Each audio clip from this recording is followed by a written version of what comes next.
Hello students, welcome to my channel physics with maths.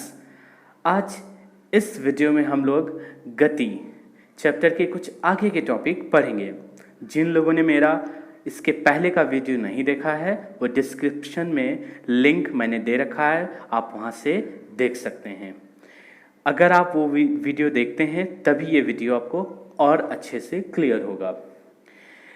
तो अगर जिन लोगों ने हमारा चैनल सब्सक्राइब नहीं किया है वो इस चैनल को सब्सक्राइब और बेल आइकन को प्रेस जरूर कर देंगे। चलिए बात करते हैं इसमें अदिश राशियां। इसकी डेफिनेशन को देखें। जिन भौतिक राशियों को व्यक्त करने के लिए केवल परिमाण की आवश्यकता होती है, दिशा की नहीं, ऐसी राशियों को हम लोग अदिश राशियां कहते हैं। बहुत ही इंपॉर्टेंट है ये। जिन भौतिक राशियों को कहने का मतलब है ये वो फिजिक्स की वो राशियां होती हैं जिनको व्यक्त करने के लिए जहाँ पे भी हम यूज़ करते हैं केवल परिमाण यानी केवल रिजल्ट की ज़रूरत होती है। दिशा की बिल्कुल भी ज़रूरत नहीं होती है। एग्जाम्पल के तौर पे देखिए, जैसे चाल, दूरी, समय, दाब। चाल, कोई व्यक्ति किधर भी जा रहा हो तो हम ये सिर्फ ऑब्जर्व करते हैं कि वो उसकी चाल क्या है, ये हम नहीं ऑब्जर्व करते हैं कि किस दिशा में ट्रैवल कर रहा है। उसी तरीके से दूरी, आप जो भी रास्ता कवर करते हैं वो आपकी हो जाती है दूरी। बिल्कुल भी ये मैटर नहीं करता है कि अगर आप ईस्ट की तरफ जाएंगे तो कम दूरी होगी, वेस्ट की तरफ जाएंगे तो ज़्यादा दूरी होगी, ऐसा बिल्कुल भी नहीं होता है। तो कहने का मतलब है परिमाण यानी उसकी मात्रा कितनी है सिर्फ इस पे डिपेंड करता है और दिशा पे मैटर नहीं करता है। तो ये सब हमारी राशियाँ कैसी हो गई? अदिश राशियाँ। ध्यान दीजिएगा, जिन भौतिक राशियों को व्यक्त करने के लिए केवल परिमाण की आवश्यकता होती है, दिशा की नहीं, अदिश राशियां कहलाती हैं। एग्जाम्पल चाल, दूरी, समय, दाब, ऊर्जा, ताप, आवृत्ति आदि। नेक्स्ट पढ़ते हैं हम लोग सदिश राशियां। इसके नाम से ही क्लियर है, सदिश यानी दिशा के साथ।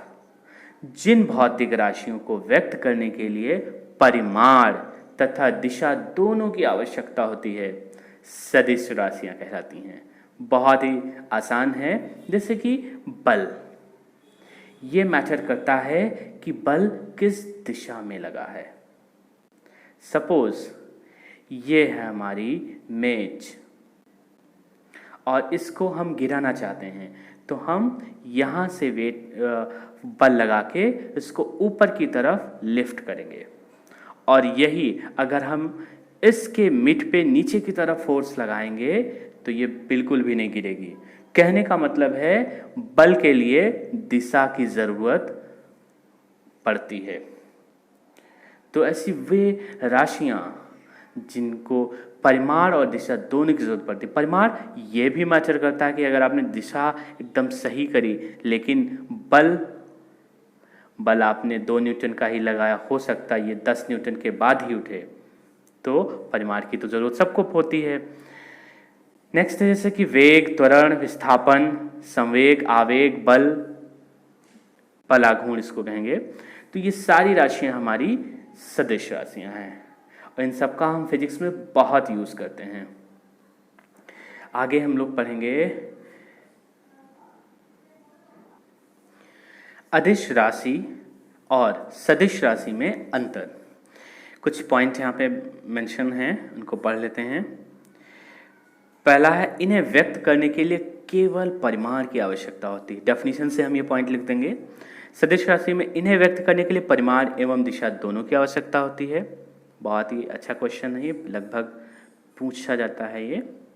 गणित के साधारण नियमों के अनुसार इन राशियों को जोड़ा, घटाया और गुणा भाग किया जा सकता है। एक बहुत अच्छी बात होती है अदिश राशि के लिए। मैथमेटिक्स का रूल सिंपली प्लस माइनस करके हम इसको जो है प्रोसीड कर सकते हैं, लेकिन सदिश राशि में ऐसा नहीं होता है। तीसरा पॉइंट है इसमें, इन्हें एक अक्षर या एक संख्यात्मक मान द्वारा व्यक्त किया जा सकता है, जैसे कि टी। डिस्टेंस के लिए s। तो इस तरीके से हम केवल एक अक्षर से भी इसको व्यक्त करते हैं, लेकिन सदिश राशि में ऐसा नहीं होता है। हमें अक्षर के साथ तीर का प्रयोग करते हैं, जैसे कि इन्होंने लिखा है ए, त्वरण के ऊपर ये एरो यानी तीर लगाया है जो कि रिप्रेजेंट करता है दिशा को। तो ये हो गए हमारे 3 अंतर।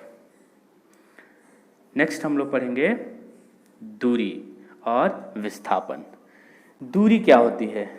तो दूरी कोई भी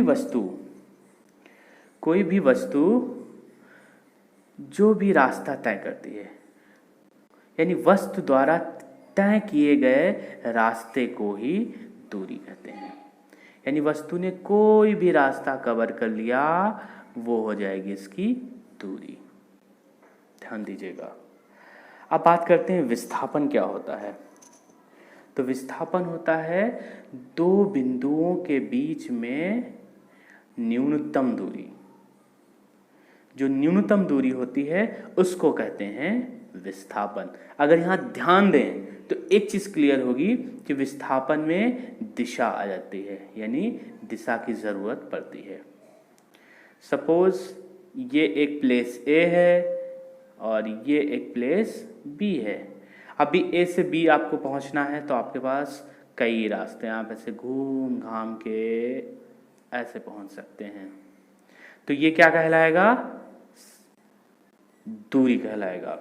लेकिन विस्थापन की जब भी हम बात करेंगे तो ए से बी पहुंचने के लिए आपको डायरेक्ट न्यूनतम दूरी तय करनी होगी।